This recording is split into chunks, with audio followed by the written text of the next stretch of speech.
जय श्री ढोटियाल महादेव।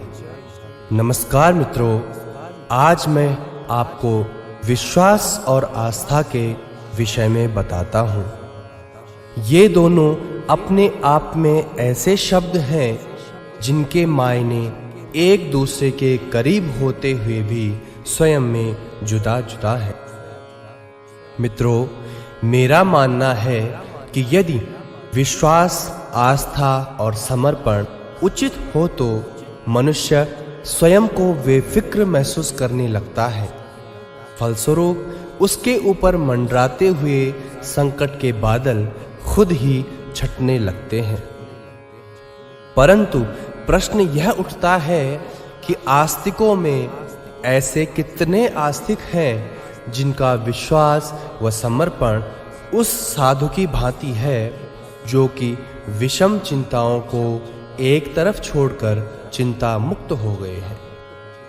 यदि देखा जाए तो अधिकांश आस्तिक अपनी समस्याओं को लेकर व्यक्तिगत स्तर पर चिंतित रहते हैं, अथवा जो मनुष्य चिंता करेगा वह स्वयं करेगा, वह उसकी चिंताओं के बादल स्वयं ही छटने लग जाएंगे।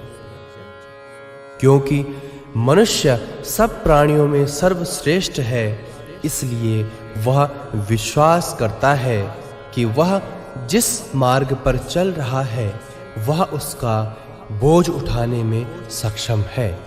उसे विश्वास है कि वह जिस वायु को अपने शरीर में खींच रहा है वह उसे ऊर्जा देगी।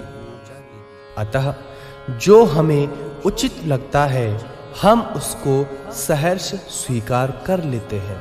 इसलिए हम कह सकते हैं कि विश्वास जीव की मूल प्रकृति है, जबकि आस्था उसके संस्कारों का नतीजा है।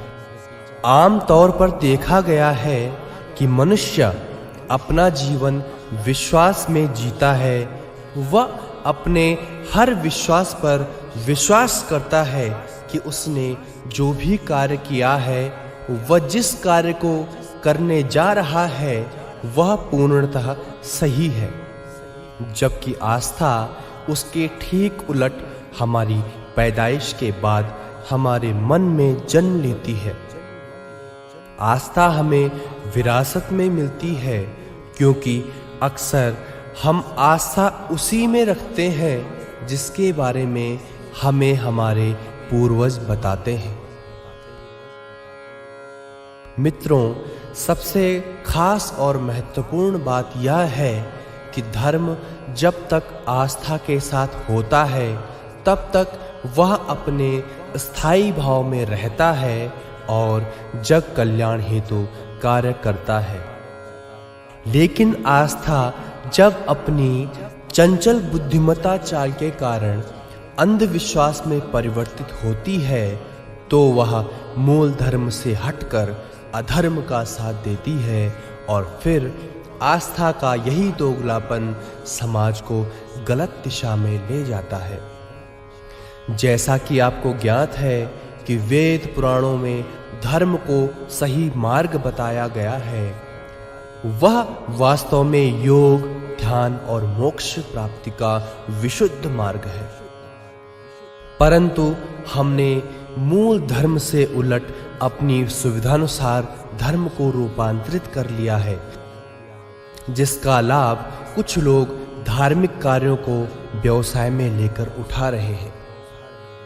मित्रों, हमें इस तरह की आस्था से बचना चाहिए, क्योंकि कुछ लोगों के कारण हमें अपनी वास्तविक आस्था को संकट में डालना पड़ रहा है। यही कारण है कि आस्था आज अंधविश्वास का रूप लेती जा रही है। अंततः हमें इसी विश्वास और आस्था को लेकर ग्राम अंदरगांव के धीरेन्द्र भाई ने बताया कि कई वर्षों तक निसंतान रहने के बाद उन्होंने ढोटियाल महादेव मंदिर में पूजा अर्चना की। तत्पश्चात उन्हें पुत्र रत्न की प्राप्ति हुई। यहाँ मैं आपको यह भी बता देता हूँ कि ढोटियाल महादेव मंदिर में जो भी भक्त अपनी समस्याओं को लेकर आया भगवान ढोंटियाल महादेव ने उनकी मनोकामना पूर्ण की है। जय ढोंटियाल महादेव।